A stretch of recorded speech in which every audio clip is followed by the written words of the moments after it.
It's baffled scholars for 2 millennia. It is a puzzle made of multi-dimensional elements, an enigma with roots that reach back to the dawning of time, perhaps before.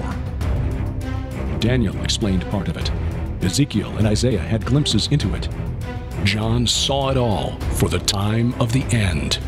That time is now. Join Derek and Sharon Gilbert on a journey that spans the course of history, from Eden to Mount Hermon, from Hermon to Babel, from Babel to Rome, from Rome to the cross, and from there to us.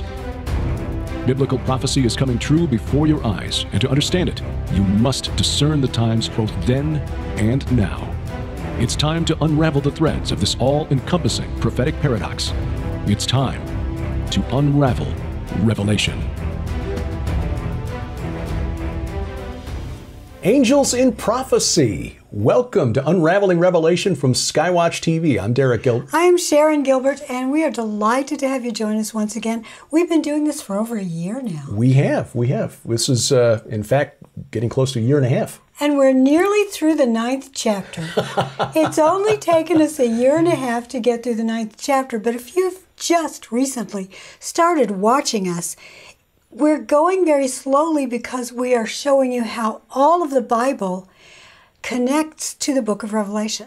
Yes, and I guess the opening today might be a little misleading just because while we're going to deal with the subject of angels, we're not going to focus on the angels in the book of Revelation, because one of the things I realized after last week's episode, we talked about the location of Ezekiel's vision. And of course, Ezekiel is one of the most prominent of the major prophets in the Old Testament.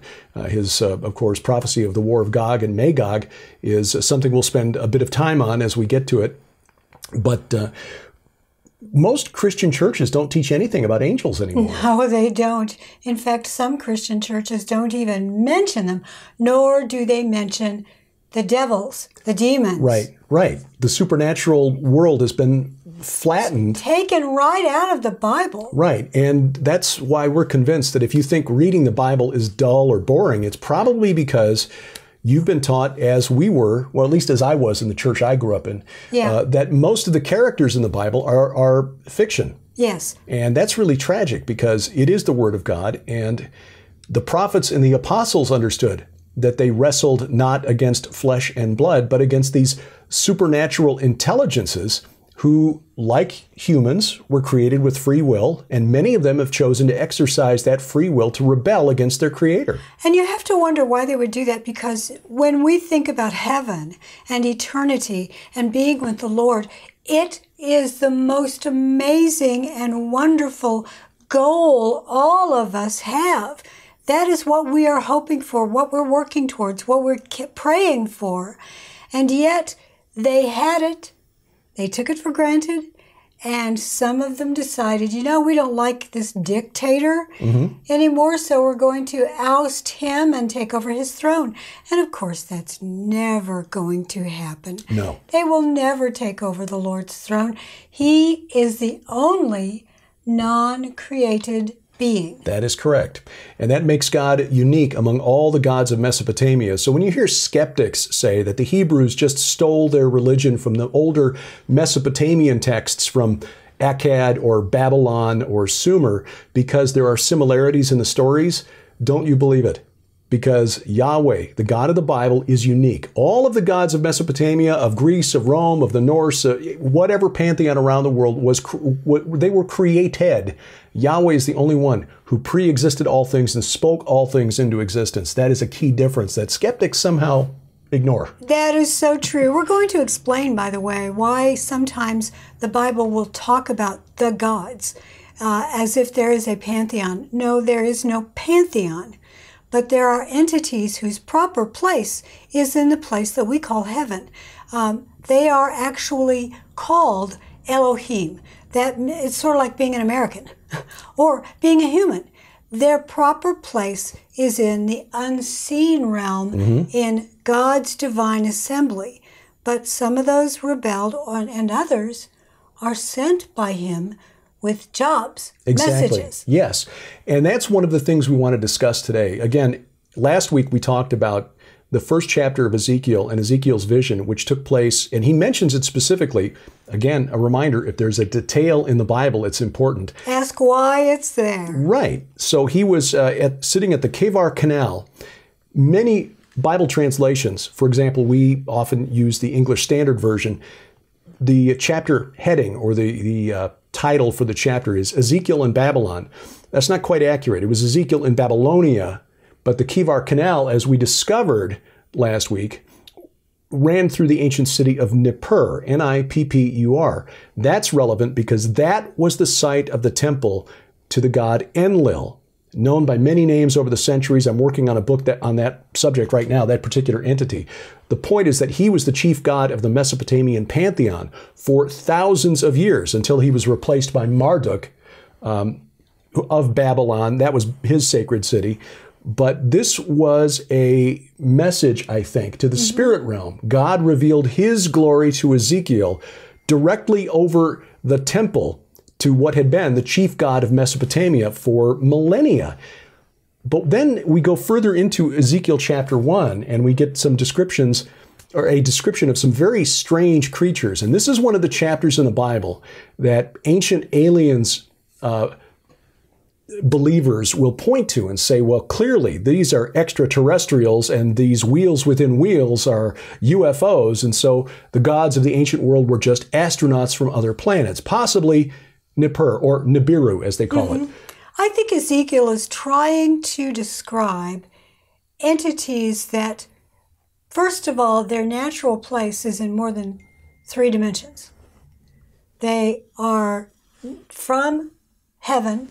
They're Elohim, but again, because every Elohim is created with a specific purpose, their appearance, their gifts will be different. In this case, the wheels are actually alive. They are. So reading from Ezekiel, we'll begin with Ezekiel 1, verse 5. And from the midst of it, and he's talking about a stormy wind coming out of the north, which is also a reference because the north, or Saphon, was the name of the mountain that was sacred to Baal, who was the storm god or the weather god. Exactly. It's way more than just a direction. Yeah. It is a place that is essentially the fallen realm's version of God's assembly. Call it the infernal assembly, if you want. Yes, or some scholars have called it the Semitic Mount Olympus. Yeah. Because that's really what Mount Saphon was. It is, yeah. exactly. Yeah. So the storm god. So as I looked, and behold, this is verse 4 now, a stormy wind came out of the north, and a great cloud with brightness around it, and fire flashing forth continually. And in the midst of the fire, as it were, gleaming metal. And from the midst of it came the likeness of 4 living creatures. Now, this is imagery that John draws on in the book of Revelation. I want to stop you really quickly. If you're thinking about the last thing he said, as it were gleaming metal, the alternate translation of that word is amber. There's a big difference between amber and metal. Think of something that's glowing and brass-like. Okay, and that makes sense because these entities are often described, even the angels that... and when we use that term, we'll explain why that term is a lot more specific, or should be used more specifically than we normally do. Yes. Are described as being of radiant appearance when Daniel is confronted and he loses all strength and collapses. Sometimes they fall down as dead. Right. So that's trying to describe something that is literally almost blowing your mind. Keep trying to figure out how to get it off. I'll work on it. And the 4 living creatures, by the way, again, a call back, or rather John calls back to this when he's taken up to heaven and sees the 4 living creatures around the throne. Yes, the ones that are saying, holy, holy, holy. Again, we talked about that this last week, just so it becomes natural to you to think about that way. God's throne is a place of such holiness that we cannot go into it. We can't sit on that throne. So to protect us, these throne guardians are there, and they're constantly warning us, holy, holy, holy is the Lord God Almighty. Don't come up here.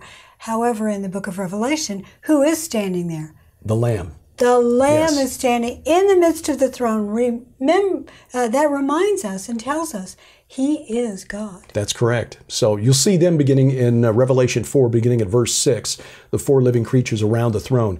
And that is a clue as to their job and what we see here. And that tells us what Ezekiel is seeing, actually. Yes. Now, are these the entities that are called the Ophanim?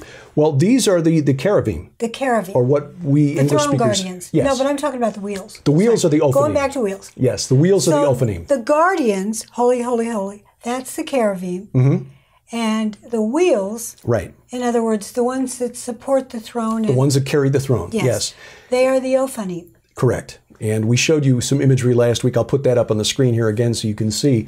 Anyone reading this in the 6th century BC, when Ezekiel was reading, would have understood exactly what he was seeing, a royal throne. There used to be, and we still see hints of it, there used to be rituals where the god of the city would be put up on some sort of a platform for carrying the way that the Ark of the Covenant is carried. Right. And they would carry the god, they would put the idol of the god on it, and they would dress it up with flowers and whatever, take it out of the city, have a ritual, then bring the god back.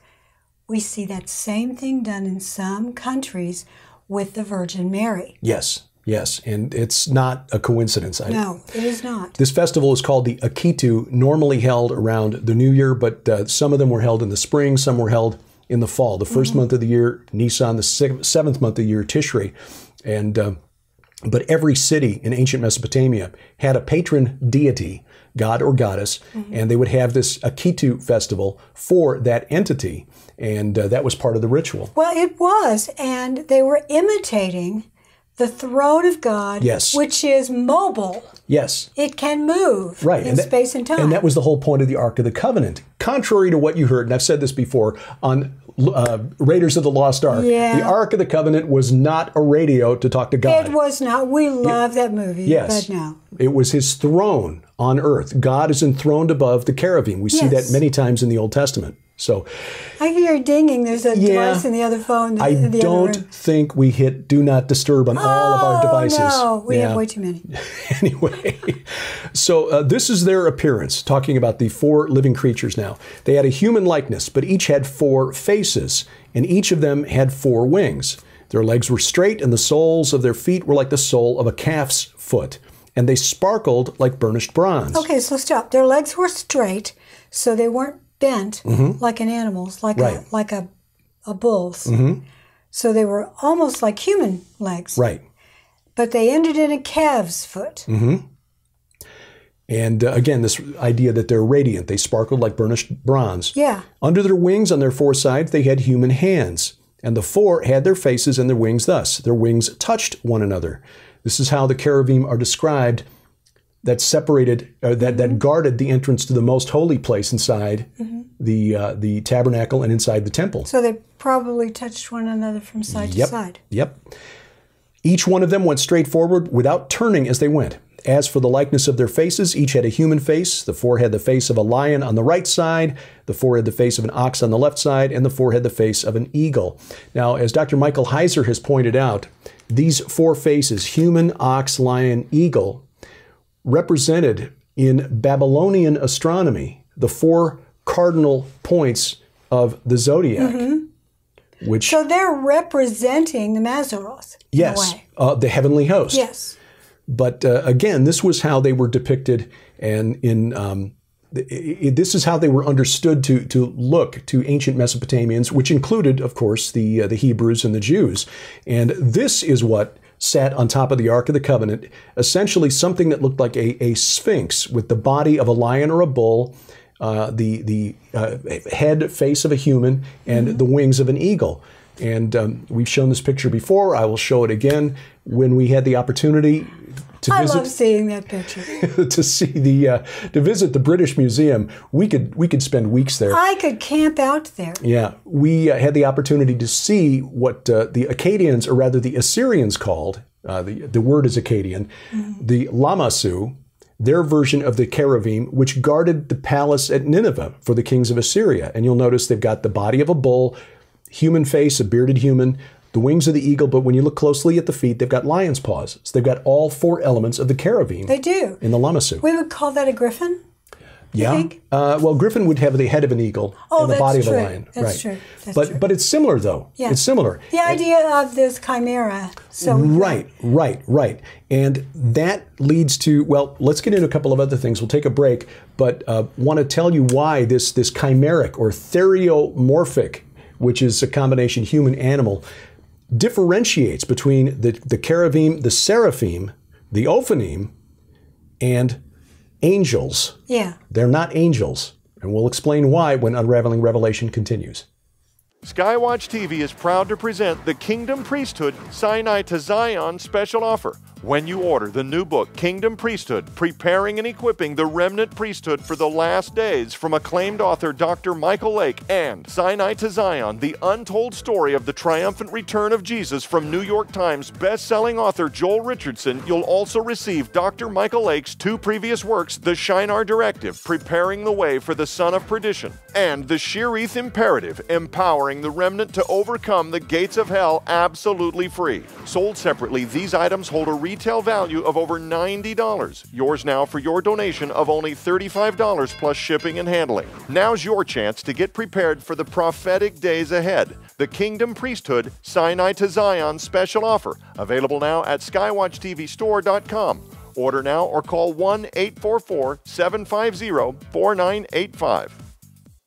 Welcome back to Unraveling Revelation from Skywatch TV. I'm Derek Gilbert. I am Sharon Gilbert, and we want you to join us in Israel this year. Sorry, Yes. I keep hitting that microphone.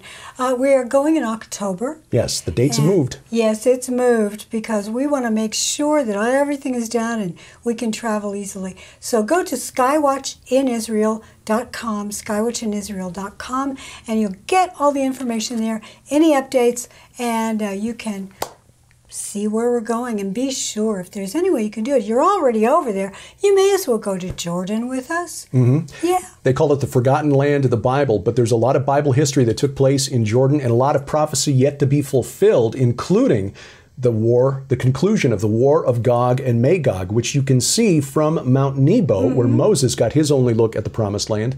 And of course, Petra is... that is a bucket list item. It'll change your life. The other thing I want to remind you of is that Giants, Gods, and Dragons is available through skywatchtvstore.com. There's some great deals there, but you can also get it on Amazon. And if you have read it, we would love it if you would review it for us. That means so much, and we read every one of those reviews. Also, it is now available. King's Gambit is now available through Amazon only. You can get print or you can get the Kindle version. I don't know yet if we're going to get the big order in the studio, in the warehouse, I mean. Haven't talked to Tom about it yet, but you can get books 1 through 6 from the warehouse. You can go to skywatchtvstore.com, look for the big Veneration package, and that will give you Veneration, and you can get Giants, Gods, and Dragons, and you can get King's Gambit from Amazon, and you'll have it all. All right. Well, because we talk about spiritual warfare. We talk about a lot of this. Yeah, exactly. And Sharon is writing a lot of theology into the research that we've put into the books like Veneration, Giants, Gods, and Dragons is showing up in the Red Wing Saga Yeah, my series. characters deal with this all the time. Right. And she's caught onto this concept a lot earlier than I did. This whole idea that when we think of angels and we kind of lump them all in, seraphim, cherubim, they're all just angels. No, Dr. Michael Heiser, I was reading a couple of his recent books. He's got 2 books out that are simply titled Angels and Demons, and they're worth reading because they are scholarly works, but they are accessible, and he explains in detail what the Hebrews believed, what's in the Bible, what the Jews of the Second Temple period believed. That's between the time of the return from Babylon, so shortly after Ezekiel, through the destruction of the temple by the Romans in 70 AD. What did they understand about the spirit realm and how it was populated?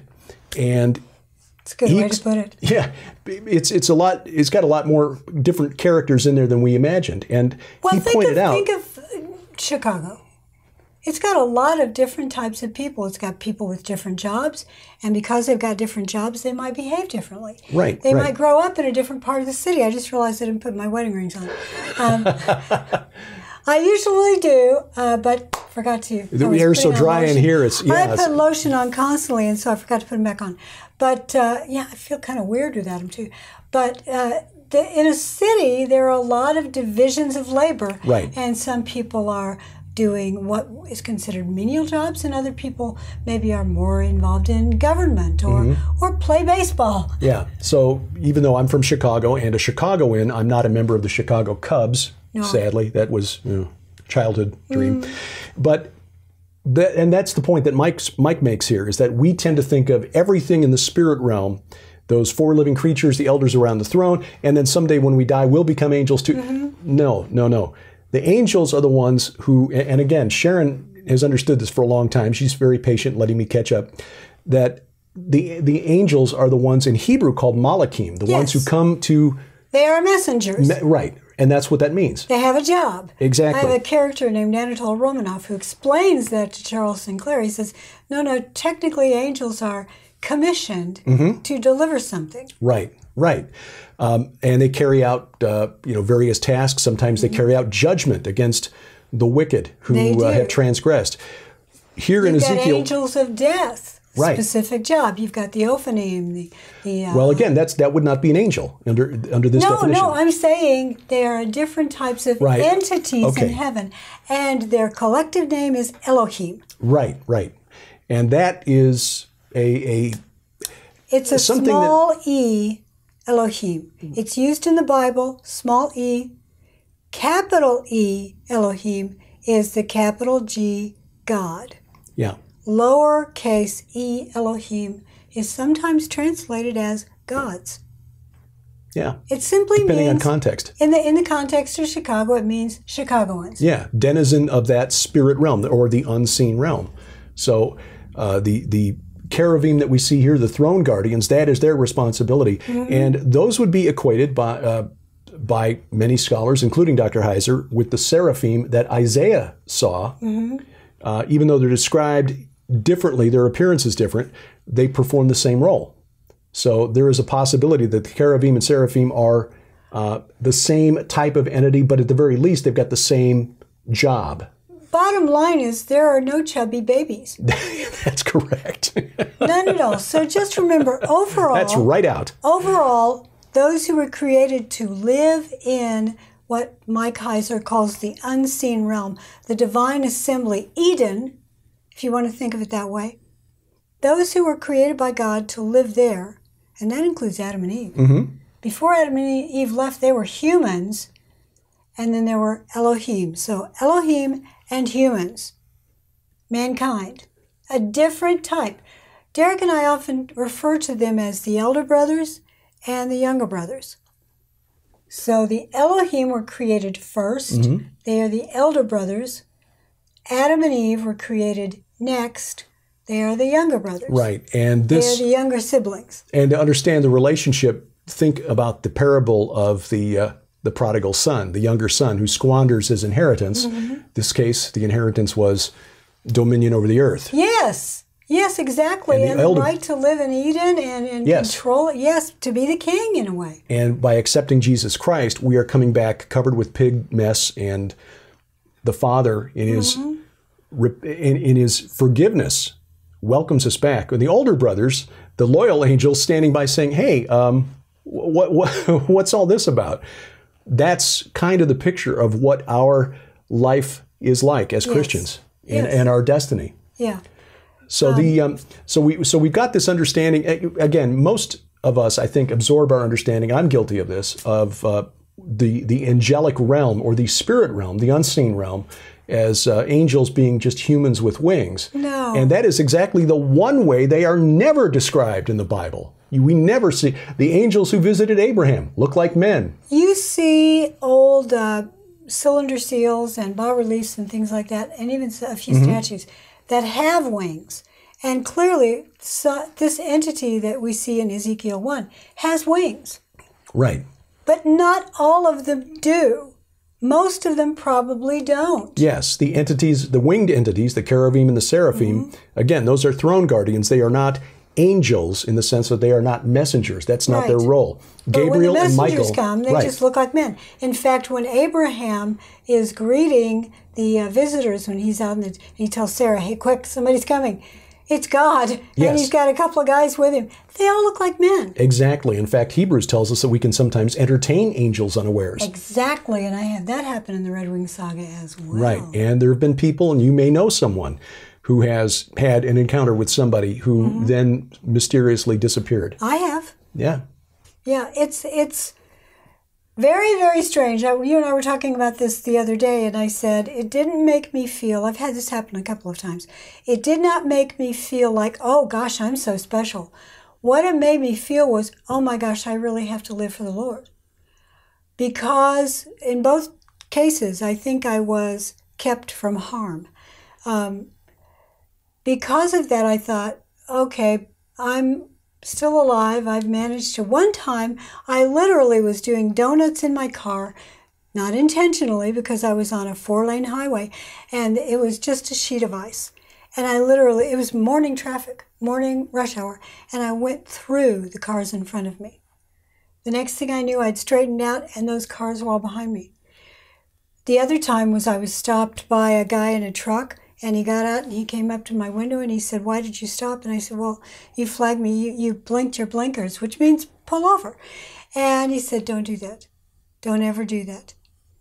Just be safe." And he walked back to his truck and just was gone. And at the time, there was a serial killer who would pull women over and, well, do bad things to them and then kill them. Mm-hmm. So the bottom line here is that our understanding of the spirit realm is not nearly as nuanced and complex as it should be. Yeah. And in Scripture, we've got enough evidence to show us. We've got at least several classes that are spelled out for us: the Malachim, the messengers, the throne guardians, the cherubim and seraphim. We've got these weird wheel-like ophanim that bear the throne of God, and then we've got some others. We've talked previously about the Reshaphim, the part of the company of destroying angels that God sent against Egypt. You'll see that referenced in Psalm 78. There's a group called the satyrs. The Seirim. Seirim. Well, that's when we start getting into the evil ones in the demonic category. Yes. But sadly, we're running out of time here. We really are. So we've got the Shedim and the Seirim. So many of them. We recommend you read Mike Heiser's books, Angels, and the other book is called Demons. Yeah. Pretty simple. And very educational for getting a better understanding of the spirit realm around us and the roles that they play, both in carrying out the will of God and those who are trying to subvert the will of God. Do you know next week we're going to talk about more spirits, and they're not the good ones, they're the evil ones, the Rephaim. Ah, yes. We're going to be coming back, 200 million of them. Ah, yes, the army of Revelation. We'll talk about that next week, and we thank you for watching. This is Unraveling Revelation from Skywatch TV. Unraveling Revelation is part of Skywatch TV, a viewer-supported ministry. To learn more about Skywatch TV and the work of our sister ministry, Whispering Ponies Ranch, please visit our website, skywatchtv.com. You can support us through your prayers and by taking advantage of the special offers at skywatchtvstore.com. And please join us for our weekly study of the Bible, verse by verse in chronological order, online at gilberthouse.org.